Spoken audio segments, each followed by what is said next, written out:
Hey YTPC, Doug Michigan E. Piper here, and here with another installment of The Old Ways. And today we're going to be talking about spunks. And I'll explain what that is in just a minute. Right now I am smoking in my Dr. Graybo freehand, and in it I have some Colt Blood Red Moon. Sorry Nathan, I haven't grown up yet.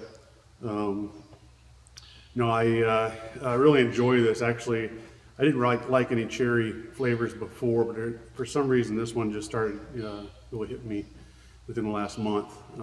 So enjoying a lot. So let's talk about spunks. So, and I don't know if you guys will be able to see this or not, hopefully so, but you see a little yellow tip on the end of that, and what that is just sulfur, plain old powdered sulfur that has been heated up and dipped on the end of a stick. And before we got the matches that we have today, they have the red phosphorus on them, along with some other minor things that we can strike. They would have spunks, and the reason they had those was because, remember in my last video I talked about how they would strike them, or they would strike the flint and steel in the house, and then they put that in the bird's nest, and they blow in the bird's nest until it erupted in flame and stick it in the fireplace.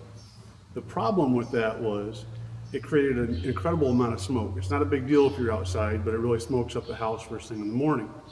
And for those of us that are kind of outdoorsy people, you love that smell. However, when it's every single morning, especially with allergies or whatever, if you suffer from stuff like that, you can imagine that gets kind of old. So they came up with spunk matches, and basically the way these work is you still have your flint and steel, but once your char cloth or your char tinder has caught the spark, then you slowly blow heat into it while hovering this over it, and I'll show you that here in a little bit, and that'll light this on fire then, and you don't have this big bundle smoking up. So we're going to go down to the table, and I'll show you how these are made, and then we'll come back and talk about it.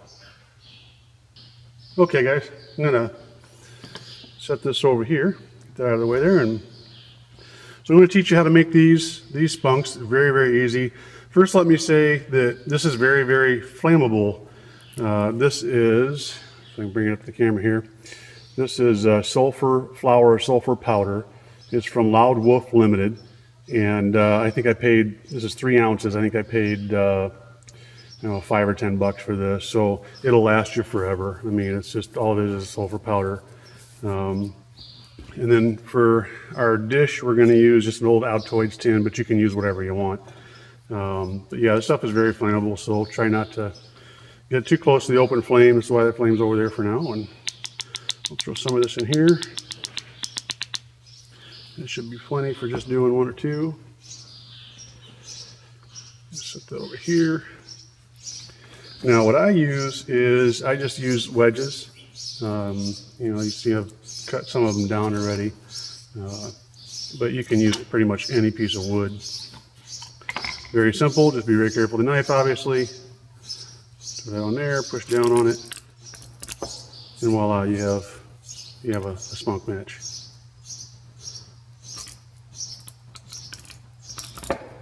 So we'll do that right there. By the way, that's a Mora knife, M-O-R-A. Those are phenomenal knives.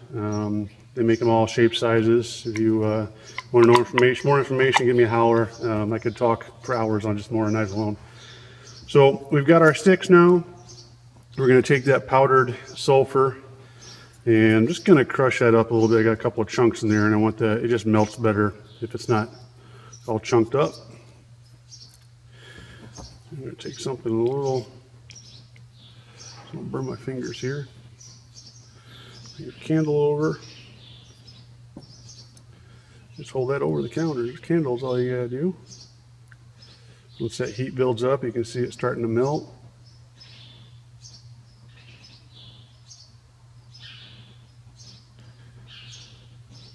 I was going to use a spoon for this, but it resembles something else too much. Didn't want to go down that road. Alright, so now it's all liquefied just like that. Put the candle back over here. Take our spunk match, and then all you do is roll it down there in there a little bit until you get some yellow on the end. Okay, the key here is not to put too much on.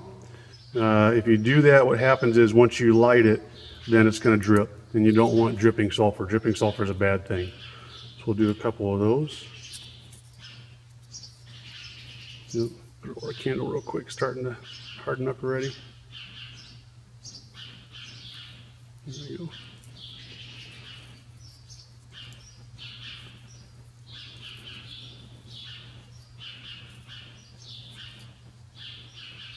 It was a little sloppier because I didn't heat it up right. So, but you get the point. So we'll stick these over here. And those are dry already. I mean, it doesn't take long to dry. So then we'll get our flint and steel just to make sure they're working right.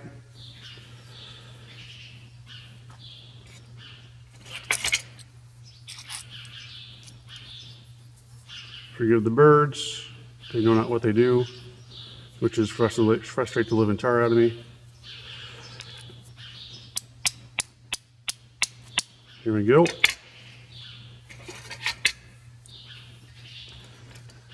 And now, if we take one of these spunk matches,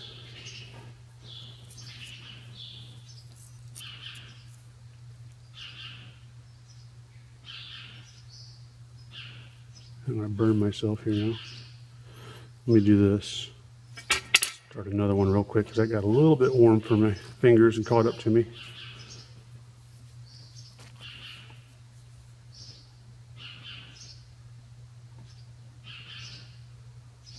There we go. So that bad boy over there. Try that again.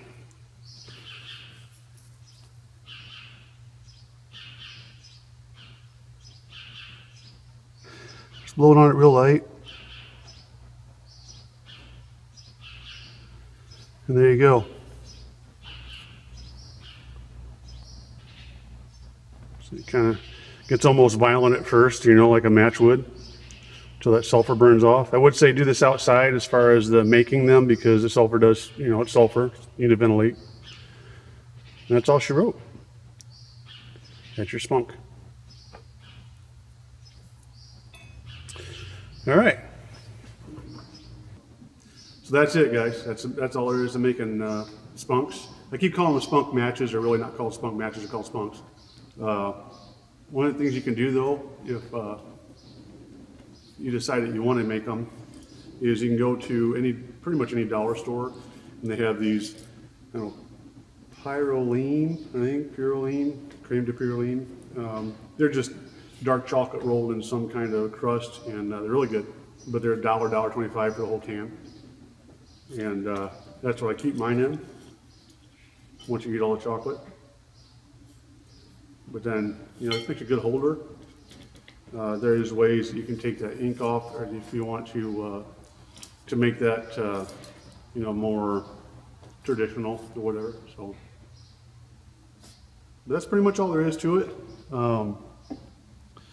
I hope you guys like the video. I love doing stuff like this. It's interesting to me. I love to be able to share that knowledge. So, of course, there's always this part of me that thinks that, you know, we're going to lose that kind of knowledge. So, being able to record it actually makes me feel a little bit better that it's out there. But if there's something you guys want to see, you know, from yesteryear, if you will, let me know. You know, if I don't know it, maybe I'll research it and put it on here. You never know. So, guys, I hope you guys are all doing well. Until next time, you take care.